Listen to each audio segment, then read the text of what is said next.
Hello, folks, and welcome to the thrilling, concluding third part of Minerva Keen's Detective Club. Hold on tight, ladies and gentlemen, because let's begin now. Chapter 56.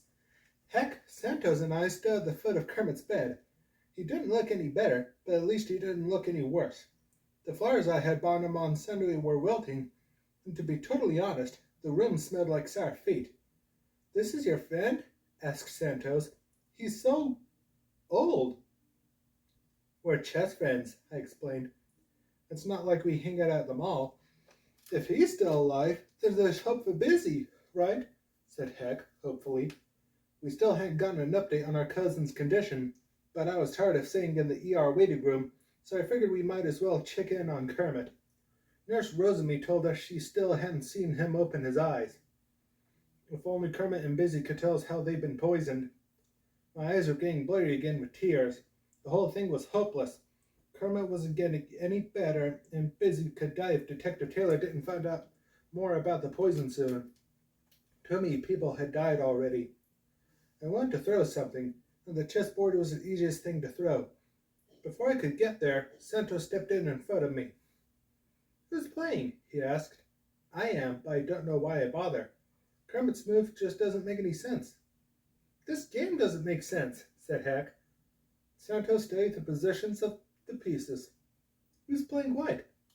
"I am," I told him. "Kermit was trying to trick me into an easy checkmate, which he should have known would never work, because I'm too good to fall for it." "Maybe you should take another look," said Santos.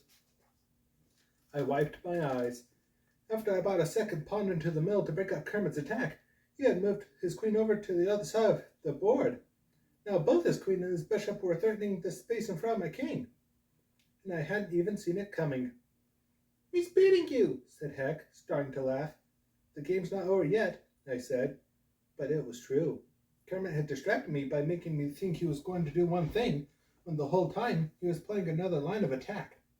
I was so happy I couldn't even be mad that he tricked me. I started laughing too. Kermit knew exactly what he was doing. He had been laying a trap. Chapter 57. "Stop it, Minerva," said Heck. "What are you doing?" It had been so long since we'd gotten any good news that my arms had acted on their own and wrapped Heck in a big hug, and now he was fighting to get away from me. I didn't like it any more than he did, so I was happy to let him go. Right away he started trying to wipe off any germs I might have given him. "That was an accident," I told him. "You hate losing," Heck said. "You hate it so much that nobody in the family will even play games with you. If Kermit's winning, why are you in such a good mood?" I punched him in the shoulder to officially cancel the hug. "I'm happy because Kermit's getting better, you dope," I said. "And now that I know what he's doing, don't assume I'm going to lose." "Since he's still sick, maybe you should just let him win," suggested Santos. "I'm not that happy," I told him. As we headed back down to the ER to check on Busy, I replayed Kermit's moves again in my mind. They reminded me of something I had seen before on YouTube. There are tons of YouTubers who post cool chess videos, and I was pretty sure the pattern was one with an awesome name, like the Fried Liver Attack, the Queen's Gambit, or the Sicilian Defense. But what was it? The ER waiting room was so full we could hardly squeeze back in. Outside the sliding doors, a line of ambulances was backed up into the parking lot, their flashers marking a red and white lightning storm as they waited to unload new patients. A TV on the wall showed a reporter standing in front of a messy accident on the expressway. "Imagine the world's largest science fair experiment taking place on one of the nation's busiest highways," said the reporter, whose name was Sonny Rhodes.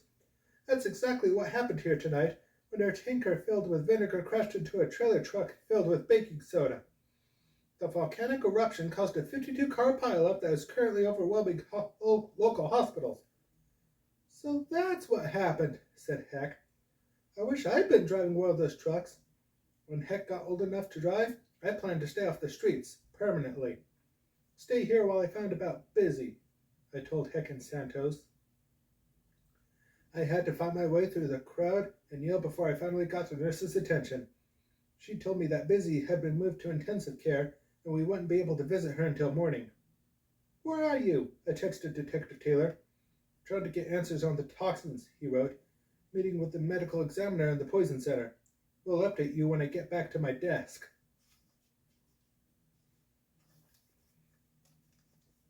When I crossed the room again, Heck was still watching TV and Santos was falling asleep. We need to go to the police station to wait for Detective Taylor, I said. Sitting around and checking my phone for texts isn't going to help Busy get better. Santos yawned. I should go home. It's super late and I need to find out how much homework I missed. I seriously could not believe what I was hearing. Would you rather do homework or solve a mystery? I asked him. Not only will we save lives and catch a killer, who knows, we might even be famous. Being famous would make me so nervous that I would pass out every day before I even got out of bed in the morning, said Santos with a shudder. Besides, how would we even get to the police station from here? I'll get us a cab, said Heck, finally tearing his eyes away from the disaster on the TV screen. We still have lots of cookie money. Chapter 58. The police station was just as crowded and crazy as the hospital. We walked through the front doors and were immediately caught in the middle of a bunch of people who were pushing and shoving one another and yelling at the two officers behind the desk.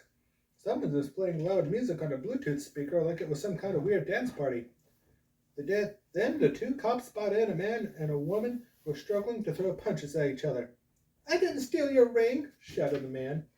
So you think I put it in your pocket? The woman shouted right back. Is Chicago always like this at night? Santos asked after they had passed us. I don't know, I told him. I'm never out this late either. Detective Taylor still wasn't answering his text, but one of the desk officers recognized me and told me we could wait for him in the detective's room. As we walked past interrogation, I saw a window on the wall, and through the window, I saw that a miserable-looking Dolores was still sitting inside. Look, I told Heck and Santos. When Santos saw Dolores, he dropped down below the window. Don't worry, it's a two-way mirror, I explained. We can see her, but she can't see us. I'll make sure, said Heck. Walking closer to the glass, he made a face at her, and not just any face, his freakiest face. He turned his eyelids out, stretched his cheeks with his pinkies, and made a pig nose with his index fingers, but Dolores just stared blankly into space. I pulled on the door, but it didn't open. What's wrong with you? Asked Santos. Why are you trying to get in? I want to talk to her, I explained. I was thinking about it on the way over, and I finally realized Dolores was right. She can't be the killer. But she stole the statue, said Heck. She's a thief for sure, I agreed, but we watched her all day and didn't break into our apartment. So how could she have poisoned Busy? Maybe with some kind of time-to-release pill, suggested Santos. I looked at Dolores. She was aiming one of her ears at the window. She couldn't see us, but maybe she had heard us. Then why weren't we poisoned too? I said, lowering my voice. I just don't think she's guilty, but maybe she knows something that can help. If she didn't do it, wouldn't she have already told Detective Taylor everything so she could prove she's innocent? Asked Santos. That was an excellent argument, and Detective Taylor obviously had more experience as a detective than me. But I also knew the Arcanum better than he did. Maybe he didn't ask her the right question, I told Santos. It doesn't matter anyway, because this door is locked and we don't have a key, said Heck. I pulled on the door handle again. Still locked. I looked through the glass of Dolores. Still ugly. I scanned the detective's room. Amazing Andy was still there. Ta-da! I said. I led them over to the magician. Detective Taylor obviously hadn't had time to deal with him either. Amazing Andy had fallen asleep, even though both of his hands were now handcuffed to the arms of his chair so he wouldn't escape. Drool oozed from the corner of his open mouth. When I poked him, his eyes popped open. I'm Minerva, and these guys are Heck and Santos, I told him. We've met, he said, eyeing us suspiciously. What do you want? I felt like a magician revealing a trick of my own when I asked, how would you like to help us catch a murderer? Case files. Name, Amazing Andy, a.k.a. Zhane Blanston. Occupation, magician. Relationship to case, keeps showing up at the police station. Hair, black but turning gray. Eyes, sad like a hound dog staring at your hamburger. Age, 37. I asked and he told me. Identifying characteristics. Always wears a tuxedo. Probably doesn't own any other clothes. Carries everything he owns in his pockets. He has a lot of pockets. Personality, dishonest, and depressed. Probably wishes he had a TV show instead of performing at birthday parties. Habits, behavior, and special talents. Really good at picking locks. Detective's notes. Amazing Gandhi would probably be Chicago's best popular birthday party magician if he could just stop stealing his birthday presents.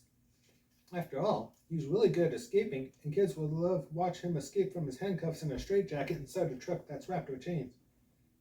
Unfortunately, he does everything backward.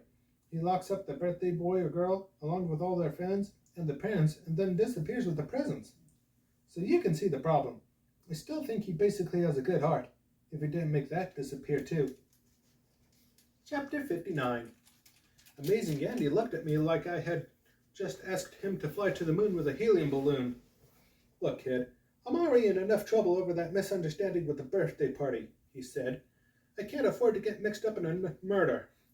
Detective Taylor said it was more than one birthday party, I told him. And you were stealing, added Heck. Amazing Gandhi stuck out his lower lip and pouted.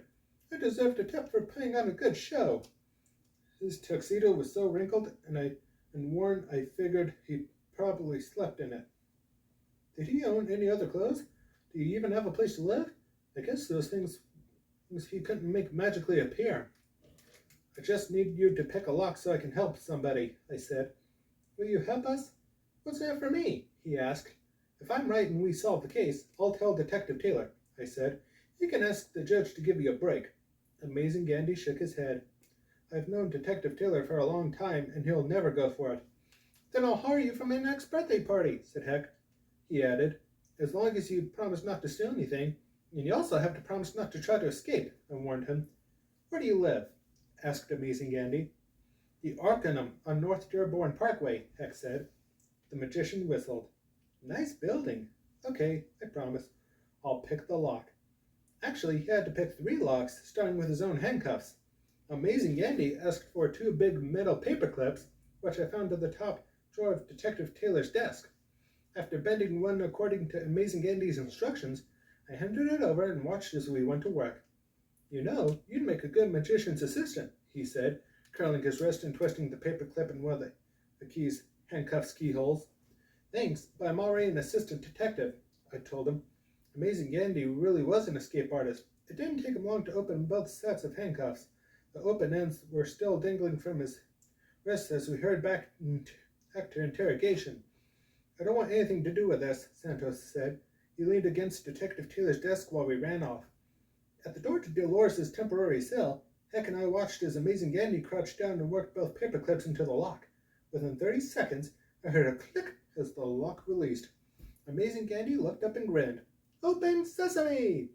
As Heck escorted him back to his chair, I took a deep breath and stepped in front of the door. The last time I seen Dolores, she had tried to headbutt me. She never would have gotten arrested if it wasn't for me, and she knew it. Without Detective Taylor to stop her, what would she try this time? Chapter 60. When I walked into the room, the first thing out of my mouth was a burp so loud that I covered my ears just in case it happened again. This was not how I planned to start the interrogation, but I couldn't help it. Facing Dolores one-on-one in the tiny room made me more nervous than anything that happened so far. I was going to have to squeeze my brain like a sponge and use every last ounce of my smarts if I was going to outwit her. Where's Detective Taylor? She asked. He's in a meeting, learning about the poisons used on Kermit, Serenity, Oscar, and Mr. Park, I said. And busy, I thought sadly. Dolores wouldn't know there had been another poisoning. And he sent a 12-year-old girl to talk to me? Said Dolores, sneering. What a joke. Chicago must really be falling apart if the police department is recruiting spoiled brats like you. I came on my own, I admitted. When Dolores stood up from behind the metal table, I saw that she wasn't even wearing handcuffs. In 3 quick steps, she was at the door. So if I decide to just walk out of here, there's no one to stop me, she said, with an evil gleam in her eyes. You could probably make it all the way out of the station, and I'd get in trouble for letting you go, I told her. Keep talking, because I like what I'm hearing, said Dolores. My skin felt itchy. Now that she was behind me, her hands were uncomfortably close to my neck. But when I moved over to the opposite side of the table, I felt like I was the one being interrogated. Another nervous burp bubbled its way up before I could swallow it down, but I forced myself to shrug. I didn't think you were so dumb that you'd actually leave, I told her. If you want to go, go ahead. Dolores looked at the door, then she looked at me. For once, she seemed unsure of herself. What do you mean? She asked. You said you were innocent, but if you leave, you'll only look guilty, I said. If you stay and help me find the real killer, you'll be a lot better off. You'll still use your job for stealing, of course, but maybe you could get out of going to jail. Dolores leaned over the table toward me. Listen, you little monster. All I know is that you pop up every time someone at the Arcanum falls over. You should be Detective Taylor's top suspect, not me. I wasn't tall enough to hit at Dolores, but I leaned closer anyway, because now I was getting mad. Maybe I could at least give her a bloody lip. My cousin Busy was poisoned tonight, I told her. And if you think I had anything to do with that, you are out of your messed up mind. Dolores rolled her eyes so far back in her head, I was surprised they didn't turn a full circle. Apparently, she didn't think you couldn't poison someone just because they were a part of your family. No one else knew more about what happened to the building than you and Oscar, I continued. And now Oscar can't tell us anything. Isn't there anyone you suspect besides me? Nope, said Dolores, shaking her head. What about other victims? I asked. Are there any people you haven't seen for a long time who seem to have disappeared? Your parents, she said smugly. They'll be here soon enough, I told her. Think. She frowned, like she was actually thinking about it. And then her eyebrows went up in surprise, like she hadn't really remembered something, but she didn't say anything. A moment later, her face had settled into its usual sneer. Tell me what you know, I said. I'm sure it's nothing, said Dolores. I'll be the judge of that. Just stop wasting time. She sighed, like saying her next words was going to be an exhausting chore. Lothar and Ursula Ernst, who live in the penthouse. I haven't seen them for weeks. They're probably just on vacation, but most residents fill out a form if they're going away for a long time, and they never did. I'll check it out, I said, squeezing past her to freedom. Dolores eyed the open door. She was still thinking about making a break for it. I slammed it hard, locking it before she could try. Chapter 61. Were Lothar and Ursula Ernst the fresh victims of the poisoner, or were they the ones doing the poisoning? Either way, this new clue just had to be important. As I walked back through the empty detective's room, I texted Detective Taylor. I found out something that could be a really big deal, I wrote. When will you be back at the station? He didn't answer. I sure hoped his meeting would be worth it. Heck and Santos were watching Amazing Andy do card tricks on Detective Taylor's desks. Put his handcuffs back on, I told them. We need to go.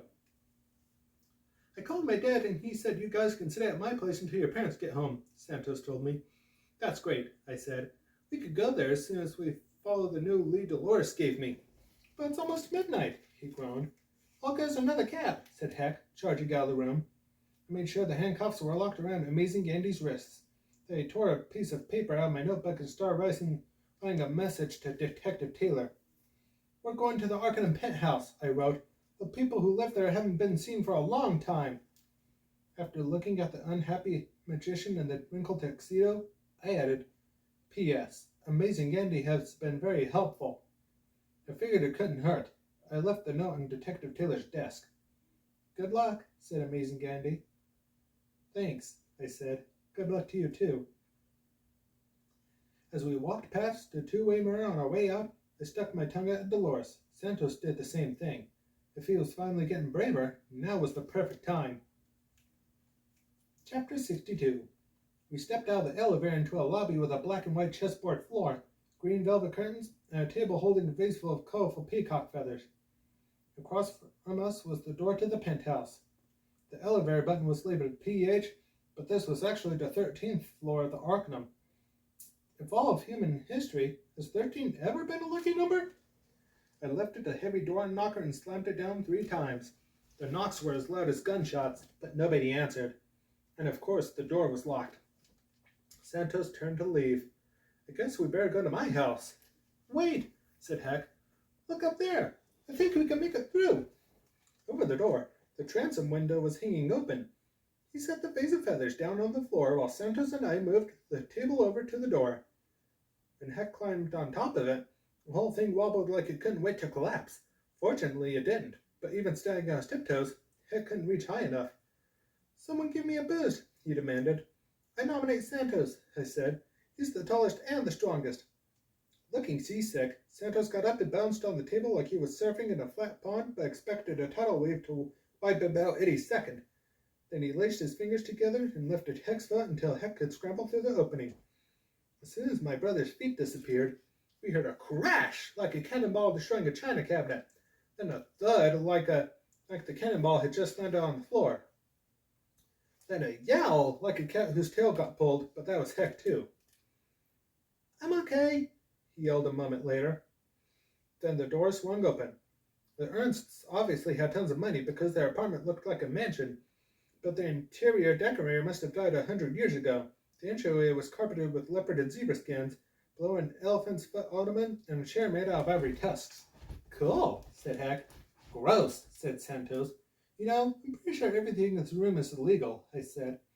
The rest of the place had the exact same theme.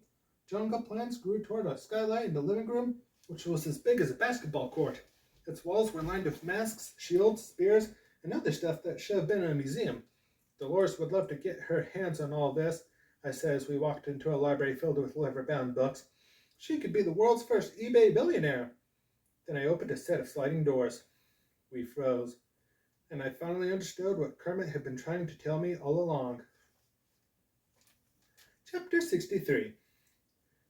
The huge dark room was filled with dozens of glowing glass cages of vivariums, the kind you would find in a pet store. But this wasn't a pet store.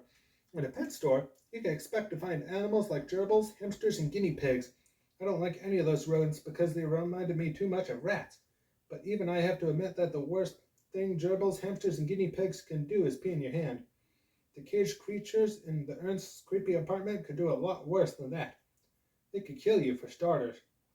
Guys, I have an extremely bad feeling about this, said Santos. Me too, I said, but we can't turn back now. As we crept slowly into the room, we saw frogs, lizards, snakes, spiders, and scorpions sitting patiently behind glass. It was like they were all just waiting for someone stupid enough to put a hand inside and try to pick them up. In the vivarium nearest me, a hideous scorpion arched its tail over its head. I could see the swollen sac of venom just behind its stinger. Hottentotta tamulus, I read from a card, commonly known as the Indian red scorpion, most venomous scorpion in the world. Check this out, said Heck, running ahead to the next case. Oxyuranus scutellatus, coastal striped snake. This is one of the most dangerous snake on the continent. This one is the most dangerous snake on the continent of Australia. The reddish-brown snake suddenly launched itself forward and smacked me through the glass, making Heck jump back. He laughed nervously after checking himself for bite marks. Golden poison frog, stammered Santos, reading another label. Philobates terribilis. It looks like the frog we saw in the basement. Lothar and Ursula Ernst were collectors, and they didn't collect coins, comic books, or Pokemon like normal people. No, they had gathered all the world's most poisonous animals to create the deadliest zoo that ever existed. Kermit wasn't just trying to win the chess game, I said. Seriously? Groaned Heck. All you ever think about is chess. Don't you get it? I said. He was sending me a message. He was playing the spider attack because he was bitten by a spider. Heck and Santos looked at me with eyes as big as round as ping pong balls. Many of the vivariums contained spiders. Even though they were behind glass, I didn't want to get too close because I hate spiders just as much as I hate rats. But for some reason, I had to look. I couldn't help myself. As I moved closer, I saw black widows, brown recluses, and yellow sac spiders. According to the cards on their cages, all of them carried lethal amounts of venom. And I saw a card that read Phanutria, or Brazilian wandering spider. The vivarium was open and empty. I felt a tickle on my neck. Get off! Get off! Get off! I screamed while I spun around, flapping my arms and trying to wriggle out of my skin. Santos grabbed me. Heck looked at my neck and started laughing. It's just your own hair, Minerva, he cackled. How was I supposed to know? I said, as I broke free from Santos, but my skin was still crawling, because the Brazilian wandering spider was out there somewhere. Where had it wandered off to? Chapter 64. How do you think it got out? Whispered Heck. After I showed him the card in the open cage, he had suddenly started taking the escaped arachnid more seriously. I don't know, I whispered back. But once it got out, it could go anywhere in the building using the speaking tubes and the air vents. Not to mention the garbage chutes and the transoms, he added. All the way into our apartment. We're a bit busy, I said, shivering from fear and excitement at being so close to solving the mystery. What if all the poisonings were actually spider bites? Why are we still whispering? Asked Heck. Because we don't want the spider to hear us, I said. Wait, do spiders have ears? Heck and I moved closer together, looking all around us for the spider. It could have been anywhere. Guys, look at this, mumbled Santos. We followed his voice around the corner and found him wobbling on his feet like a giraffe that had been shot with a tranquilizer dart. Then I saw what he was looking at, a huge glass enclosure labeled Spider Colony. The door on this one was also open, and it was empty too. But that wasn't the worst part. The worst part was the body of a woman on the floor in front of it. I'm no expert in dead bodies, but it looked and smelled like she had been dead for at least a week. She was wearing blue scrubs and a white lab coat, and her face and arms were covered with purple, swollen spider bites. Her job must have been taking care of this nightmarish creepy crawly collection. A tray had fallen on the floor next to her, and white plastic containers were scattered all around. Heck started picking them up and looking inside. Crickets, mealworms, ew, cockroaches! They're spider food, I guess. What had happened here? Maybe she got bitten by the Brazilian wandering spider, and then collapsed when she opened this cage, I guessed, and all these spiders got in and finished the job. Santos was still stumbling around. It looked like he was about to fall over. Don't pass out, I warned him. Okay, he slurred. Then his eyes crossed and he fell backward into a rack of glass cages that teetered, tottered, and toppled over with a crash. Suddenly, the floor was covered with writhing, wriggling snakes. Chapter 65. Snakes were still pouring out of the broken cages scattered across the floor. I saw a king cobra, a diamondback rattler, and a dozen kinds I didn't know, or too many to count. Wake up! I yelled at Santos, but he was up cold. He had no way of knowing he was about to be covered by a scaly, hissing carpet of serpents. Heck and I grabbed his ankles and dragged him away from danger, but the repulsive reptiles were between us and the door. When we reached the back wall, we were going to run out of room. Even worse, the snakes were now slithering after us with their tongues darting in and out. Those things are hungry, yelped Heck. I wonder how long it's been since they had anything to eat. Then I saw a big, old-fashioned table that was being used as a desk. We need to get him up on that, I told Heck. Dropping Santos's feet, we swept books and papers onto the floor, then lifted him by his armpits. He was so heavy we could barely get him off the ground. 1, 2, 3, I counted. We both heaved until we got his head and shoulders on the table. I held him there while Heck was lifting his legs. We jumped up after him just as the big cobra hissed and struck at my shoes. I felt its fangs hit the rubber sole of my sneaker, but luckily they bounced off. Now we were completely surrounded. The snakes circled the table like they were trying to figure out how to come up and get us. Let's make a run for it, said Heck. They probably won't bite both of us. But what happens to the one they do bite? I asked. Whoever isn't bitten can keep running to get help, said Heck. That's a terrible idea, I said. And besides, we can't leave Santos behind. We should wait for Detective Taylor. As soon as he gets my note, he'll come rescue us. What if he hasn't gotten your note? I pulled out my phone and texted him. In the penthouse. Solve the case. Come get us ASAP or the snakes will. We needed to wake Santos up.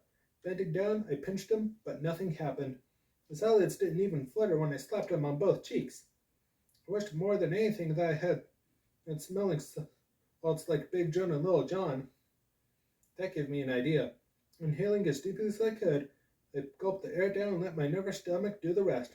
Then I put my mouth right next to Santos's nose. When I belched in his face, a bullfrog with gastric reflux couldn't have done it any better. Santos's eyes popped open. He took one look at me, then balled his fist and swung right at my head. Chapter 66. This is it, I thought. Santos has finally snapped. And could I blame him? I was the one who had talked him into joining the detective club and then brought him along on adventures that he had told me were too scary for him. It was a miracle he hadn't picked me up and dumped me in the garbage can already. I know that's a lot to think about while someone is swinging your fist at their face, but my mind works faster than most people's. I closed my eyes and braced for impact. Getting punched wasn't even the worst thing that could happen. I mean, we were about to get bitten to death by poisonous snakes. How could things get any worse than that? I was about to find out. Santos did not punch me in the face. His fist whistled over my head, then I heard a soft splat. I think I'm gonna barf, said Heck. When I opened my eyes, Santos was staring at his hand. His fingers were covered with the gooey, pulverized remains of a huge, hairy spider. It was about to land on your head, he said. I just hit it without thinking. In that case, try not to think until we get out of this place, because you probably just saved my life, I told him. But where did the spider come from? We all looked up, and for once, I was too scared to even burp. The chandelier over our heads was covered with so many spider webs that it looked like a family-sized serving of vanilla cotton candy. And the whole thing was crawling with hundreds of spiders of all sizes, like the entire spider colony had taken a vote and decided, hey, let's all move to the chandelier over the table. The silky thread dangling over my head had been snapped off when Santos punched the spider out of existence. But a lot more spiders were starting to rappel down, too. Do you still want to wait here for Detective Taylor? Asked Heck. Do you still want to run through those snakes? I asked him back. New snakes were still arriving on the floor below us. I guess word was spreading about the free midnight snack. Us. Then a snake's head popped up above the top of the table like a periscope. Its cold black eyes zeroed in on us as its forked tongue flicked in and out, tasting the air. The snakes were winding their way up the table legs. Please punch that thing too, I begged Santos. He shook his head. It's too late. I already thought about it. I can only do something brave and stupid if I don't think about it. We were doomed, so I took out my notebook. I wanted to write everything down before I died, so at least my excellent detective work wouldn't go to waste. Then Heck stopped to the edge of the table. What are you doing? I asked. I'm going to walk out of here, said my brother. I had always known I was smarter than my brother. Finally, I had proof. Chapter 67. This time, it seemed like Heck was the one losing his mind. Walk out of here? Through the snakes? I asked him. Not my feet, he said. Watch. There were chairs around the table. As we all inched away from the climbing snake, whose head was now sweeping back and forth on the tabletop, Heck stepped down and stood with his feet on the seats of two different chairs. Grabbing one of the chairs back with his uninjured arm, he lifted the chair and moved it forward. Then he did the same thing with the other chair. If he kept moving, he could make it over the snakes to the door. See, it's just like walking on stilts, said Heck. That's a brilliant solution, I said, as he slowly clomped away from us, except for one teeny tiny problem. What's that? He asked. There are only two chairs left. Heck stopped. I could see him doing the math as he looked back at Santos and me. If each person needed two chairs to use as stilts, then one of us was going to be stranded on Snake and Spider Island. I guess that could be a problem, said Heck. I'd never been mistaken for Albert Einstein. The spiders were going to start landing on us any second. The snake had wriggled its entire body onto the top of the table. More snakeheads were popping up at all four corners. And Santos stepped down onto one of the remaining two chairs. Are you seriously leaving without me? I asked. I know I got you into this, even though you don't like scary stuff, and I'm sorry, but... Wait, what are you doing? Santos grabbed me by the waist, lifted me up in the air, and put me down on the chair next to him. It was crowded, but I was happy to be closer to Santos than the snake, which was making the beeline across the table towards us. Would that have been a snake line? Then Santos picked up the final chair, swung it toward Heck, and set it down. He stepped onto it and helped me across. I finally understood. He was using the two chairs as stepping stones, only each time we stepped off a stepping stone, he brought along with us. This is an excellent problem solving, I told Santos. See what you can accomplish if you put your mind to it? Just remember, don't think about the... Shut up, said Santos, stopping me before I could say snakes. Which was also smart, because if he fainted again and fell off, we were both goners. As Heck worked his way toward the door, Santos and I followed. We stepped onto one chair before moving the other one ahead, keeping just above the squirming snakes on the floor. Santos' long, strong arms made it look easy. When I looked back at the table, it was completely covered with snakes and spiders. One of the snakes actually opened his mouth and ate one of the spiders. Unfortunately, there wasn't enough time to let them kill each other off. Ahead of us, ahead of us, Heck had gotten the hang of stilt walking and couldn't resist trying a few tricks. Check this out, guys, he said. First, he hopped from side to side, bouncing his chairs on two legs. Then he bounced a chair on one leg and twirled it around. Then he fell down.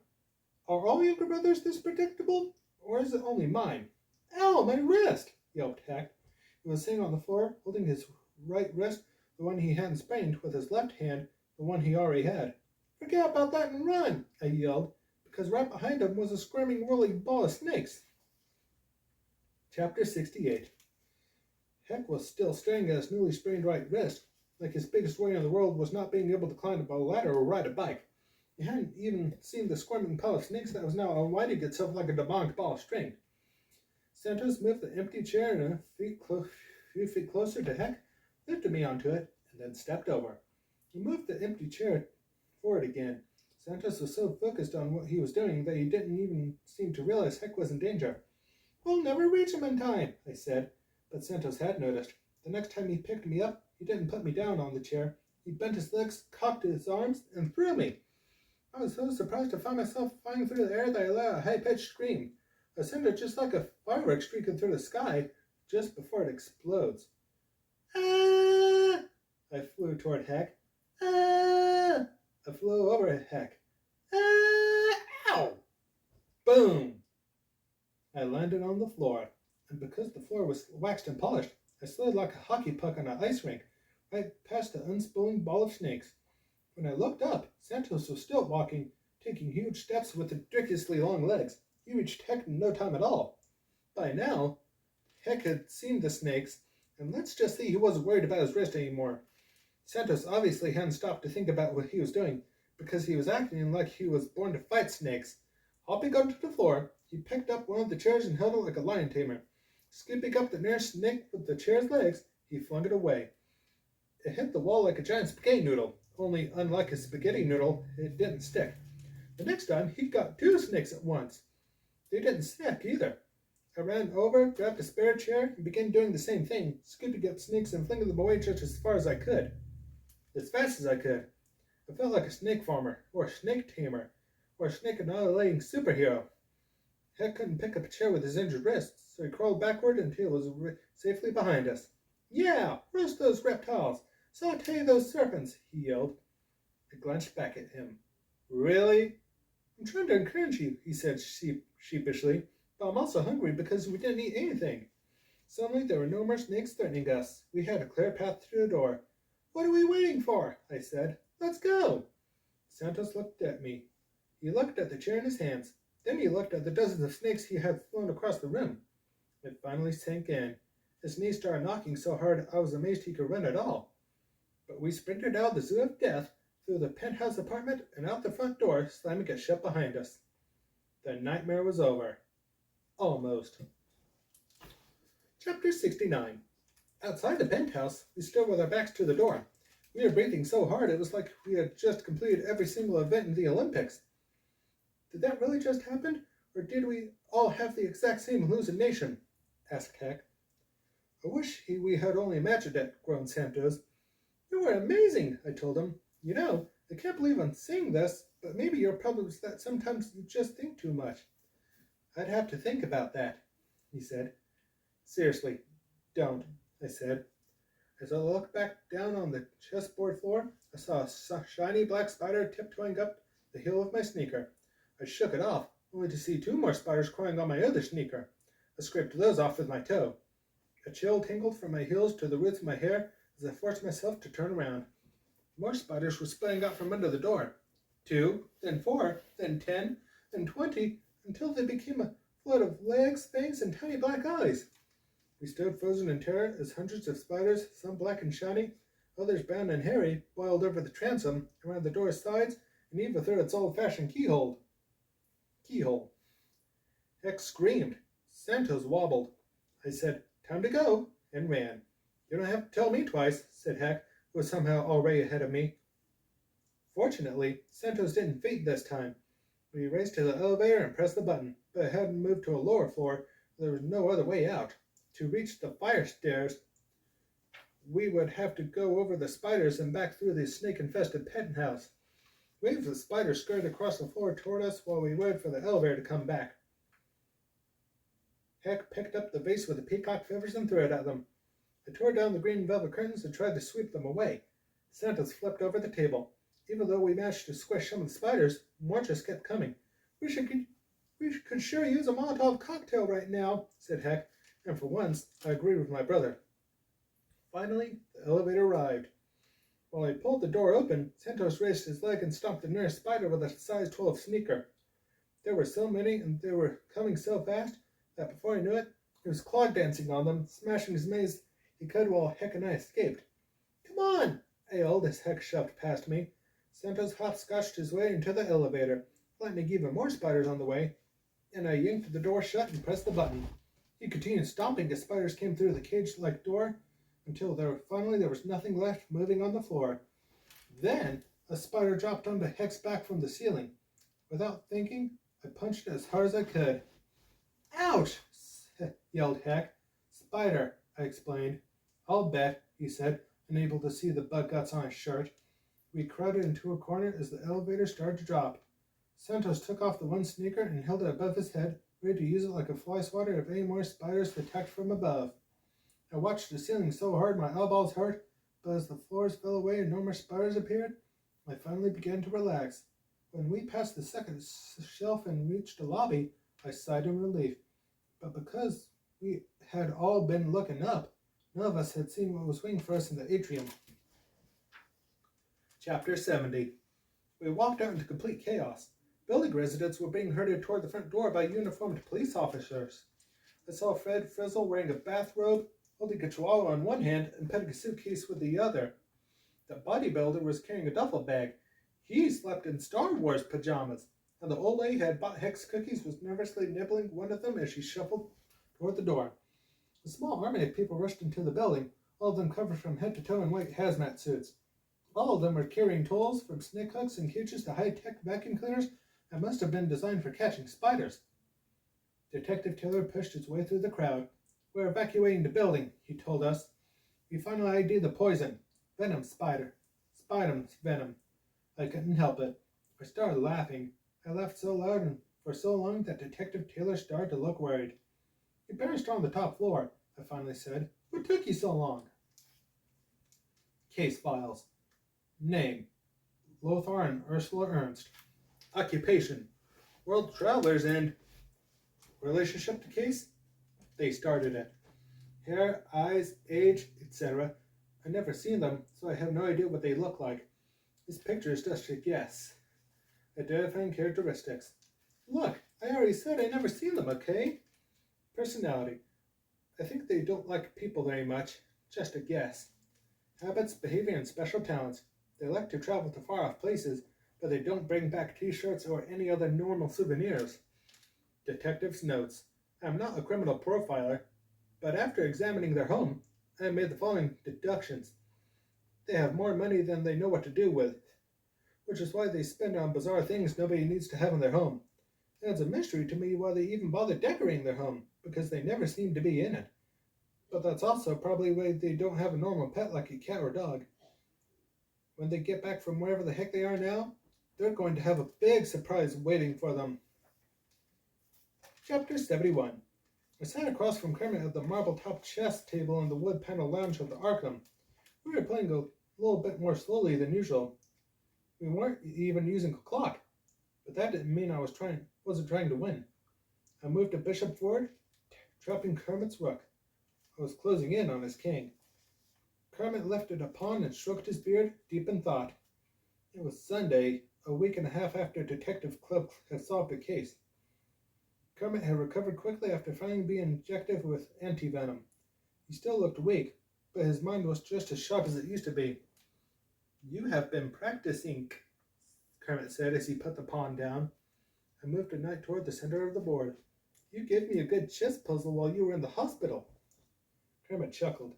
I was delirious, waking only a few moments at a time. Playing spider attack was a lucky idea. Detective Taylor told me the doctors had completely missed the bite marks in the first victims. Kermit's was covered by his bushy beard. Serenity swallowed a spider in her yogurt. Mr. Park was bitten between his toes by a spider hiding his slipper. Only Oscar had an easy-to-spot bite with obvious swelling. And Busy? She managed to get bitten inside her ear. We still haven't figured out how that happened. Fortunately, she was completely fine after also getting anti-venom. Kermit defended with a pawn and I captured it with my knight. He captured back, but that was part of my plan. Just a few more moves and the old accuser was mine. After evacuating the building, Detective Taylor's team had searched every nook and cranny until they were sure they had found every last one of the missing spiders and snakes. We had all been back home in 48 hours. Except for my parents, of course. They had just landed in Los Angeles when they learned the mysterious family solved, so naturally, they turned around and flew right back to Australia. They had unfinished business, they told us. Does that sound like a professor talk to you? Hick is more convinced than ever that they're secret agents and says he's going to prove it. Nobody can find Lothar and Ursula Ernst. If you ask me, they're searching the world for even more poisonous critters, but they're in for a big surprise when they get back. They're going to be arrested and charged with involuntary manslaughter, not to mention ivory smuggling. It was time to close my trap on Kermit. I moved my rook, putting his king in check. He moved his king, but he was running out of room. Amazing Andy was also missing. That was my fault. I forgot to take the paper clips back, but Detective Taylor didn't seem bothered. Don't worry, he'll turn up, he told me. Probably at another birthday party. Maybe Hex, I thought. I needed to stop letting my mind wander and focus on finishing the game. Kermit was staring at me, probably waiting for me to move. Spider, attack, said Kermit softly.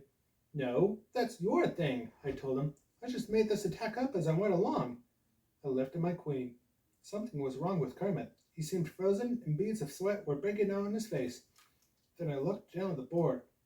Right in the middle was a brown spider as big as Kermit's hand. Its front two legs were raised like it was angry and ready to bite. Thanks to our night at the penthouse, I now knew exactly what kind it was. A Brazilian wandering spider. Extremely aggressive and deadly. Somehow Detective Taylor's team had missed it. But I wasn't going to let it bite Kermit. Or me. I didn't think. I just smashed the queen down into the spider's head, grinding it back and forth and squishing it into the board. The spider's legs twitched a few times and then it stopped moving. Checkmate, I said. You win again, said Kermit, wiping his forehead with a wrinkled handkerchief. I faced down a whole army of poisonous spiders, I told him as I let go of the chess piece. It's going to take more than one to stop Minerva Keen, detective. The end. So there you go. A 3-parter trilogy, all done. I hope you enjoyed watching it and hearing it as much as I did making it. So thank you all so much, and be sure to leave a like, comment, and subscribe down below. Until next time, this is Zhane saying see you next time in my cozy corner. Take care, everybody. So long.